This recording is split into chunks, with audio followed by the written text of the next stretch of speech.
There are reports that Donald Trump has said that I am the president of Venezuela. I think such triumphalism is highly premature and uncalled for. It was a brilliant tactical operation to get Maduro out without any casualties, but there are 100 casualties on the other side. At least 100 civilians and military people, including 30 Cubans, have been killed in Venezuela. A lot of damage has been done. Civilians have been killed. Civilian areas have been hit, which has all been blanked out. We've shown it as a bloodless, casualty-less operation. Well, all wars are not like that. You may have captured Maduro. The government of Maduro is still in power in Venezuela. The interior minister who has vowed to fight with you is in power in Venezuela. Defense minister who's ready to scrap with you is in Venezuela. You know, the army chief is in Venezuela. They have over 1 lakh paramilitary forces who are trained and deployed for guerrilla warfare. They can make sure that not one drop of oil comes out. Your own oil companies have said no, unless we are given guarantee of security, we will not go. And how will Donald Trump guarantee security without putting boots on the ground? You know, to say that I will do standoff bombing and I'll do naval cruise missile firing and that will get Venezuela to its knees. I don't think the Venezuelans may not have a great tradition of war fighting, but even they are not that gone, you know, that they will surrender like this. And when you insult people, when you challenge their national sovereignty, well, people rally around the flag. You had thought you could do the same in Vietnam.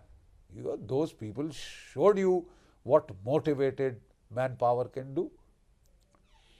10 bloody years of Vietnam and you had to run from there with Americans hanging on to the rails of their flying helicopters. And when Joe Biden took charge and ordered the withdrawal from Afghanistan, we saw the same tamasha all over again. I don't think you should be in a hurry to, spoil your very good image, which you have successfully maintained so far. There are limits to American power. There are limits to American economic power, serious limits, which are on the rise. And there is a lot of desperation in what the Americans are doing now. If the petrodollar goes, that's the end of American power. And that is what they are so worried about. They are trying to scare the hell out of Brazil. They are trying to scare the hell out of India. I don't think Indians scare so easily. Even the Brazilians are giving it back. As far as why don't you take on the peer group military powers of Russia or China? There, I don't think you will like to mess around in the Chinese backyard or in the Russian backyard. You know, the Americans claim we captured a oil tanker which was Russian flagged. Fine. They have captured 12 of your ships with 3 billion tons of cargo, $3 billion worth of cargo in the Baltic, in the Arctic Sea. They have captured. उन्होंने भी आपको दिखा दिया. So if tomorrow China may not retaliate in your backyard, why should Russia retaliate in your backyard? Russia believes in the policy of only one battle at a time. And I think it is a very sensible thing to do. Why do you want to overstretch yourself? Why do you want to overreach? Imperial overstretch has been the Achilles heel of all great powers who were on the decline. They are prone to hubris, they are prone to imperial overreach and overstretch. That's exactly what we are finding America doing. I am not saying this. Professor Mearsheimer, very respected geostrategist in the United States, he is saying this. Colonel MacGregor, Colonel Donald, and a whole lot of these army veterans, very respected veterans, are telling America to be cautious, hold your horses, don't run amok, because it could lead to tripping yourself up. Even Venezuela is not a done deal. What is the point of doing all this tamasha? It was not for the drugs. It was for the oil. And if you can't take a single drop of oil there because there are body bags and body bags and body bags, so what have you really achieved?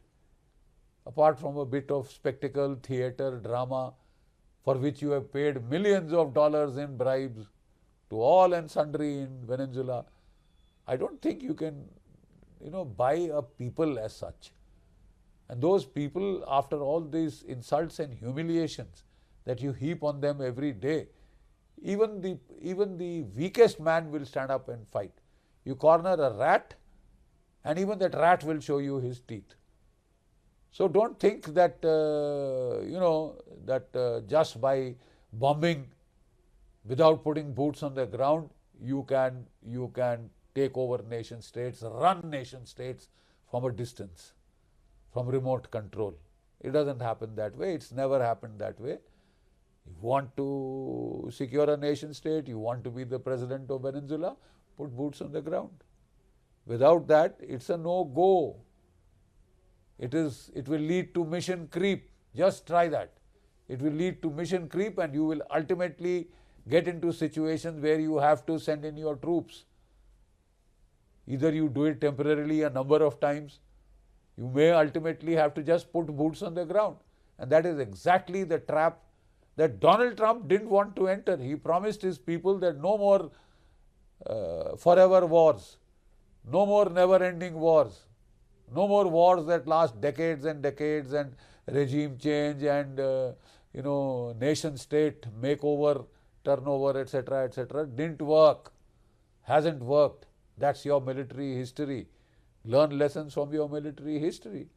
And there is a very nice adage, fools rush in where angels fear to tread. You can thump your chest and say, what has Russia done? Nothing. What has China done? Nothing. I don't think so. Why should they finger around with you in your own backyard? If they have to choose battleground, they'll choose their own battlegrounds, closer to home.